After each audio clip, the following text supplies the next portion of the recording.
Like, the thing that I don't agree with all these podcasts these players have, you was mad right there, my do something. Right. You could have made hella plays, bro. You could have made plays, dog. Right. You could have shut me up right there, but you didn't. Right. So what make you think you gonna do it now? And if you do, I'm gonna come back, bro, for real. Like, this ain't for no play, bro. I'm like, come on, man. Got him in that mode.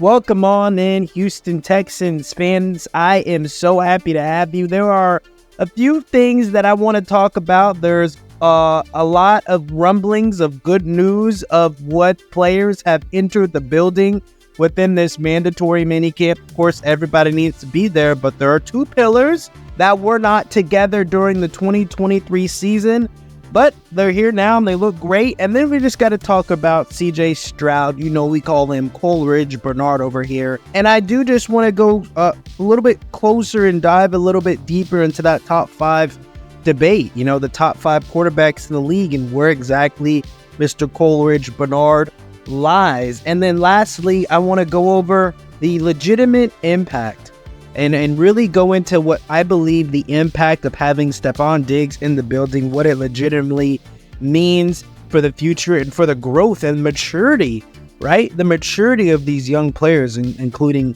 CJ Stroud and Tank Dell and all them boys. But real quick, mandatory mini camp starts, right? So you have on Tuesday, June 4th, you have all of the athletes in the building, but you also have Laramie Tunsil and Titus Howard. That is correct. You guys, in case you didn't know, you're living under a rock for some reason. Your successes that you guys had in 2023 were amazing. They were captivating.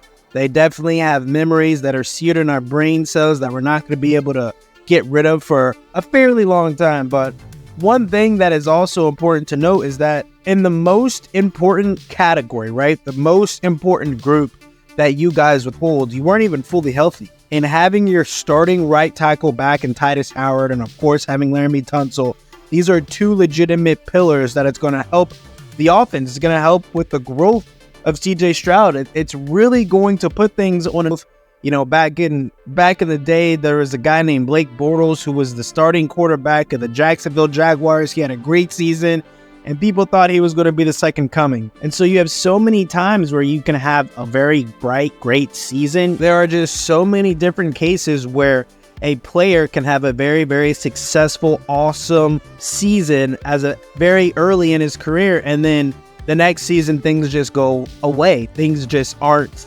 clicking at the same time. And the reason why that usually happens, I believe, is because the team doesn't make any legitimate necessary adjustments or addition to the roster.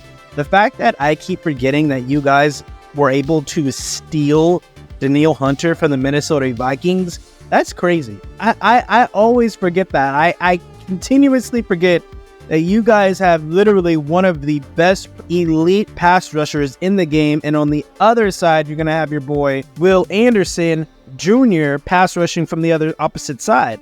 And so I keep forgetting about that addition. But when I also see that D'Amico Ryan, Nick Caserio, whoever is calling the legitimate shots in the background, I guess it's Caserio, the simple fact that he has a young, talented quarterback and understands that that boy is going to have a fat check to be paid in 2 to 3 years, a fat check. Let's go ahead and bring in an elite wide receiver in a Stefon Diggs. And then we also still have Tank Dell, who is happily healthy, even after his unfortunate shooting incident where he was just caught up and he has been quoted saying he was just in the wrong place, the wrong time, wrong situation. But we're happy he's healthy and we're happy he's still with us, honestly.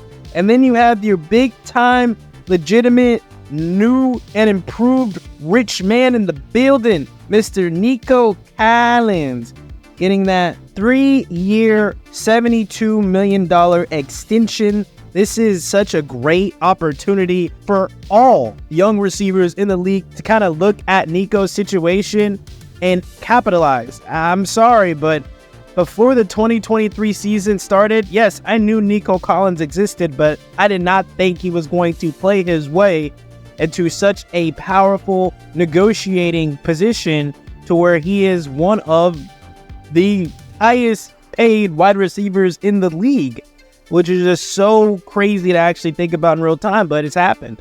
And he is actually even more so setting a precedent on what other wide receivers are going to be making. Your wide receiver, Nico Collins, is adjusting the market for wide receivers. That's just very, very important to really dial in. And then so let's talk about Mr. CJ Stroud. One thing that I love about him, and you guys just let me know, there have been a few messages that I've received from some of you guys regarding, CJ Stroud and how he's taken this, very modern approach, right? So very opposite from the norm, where how he is so in front of the camera now.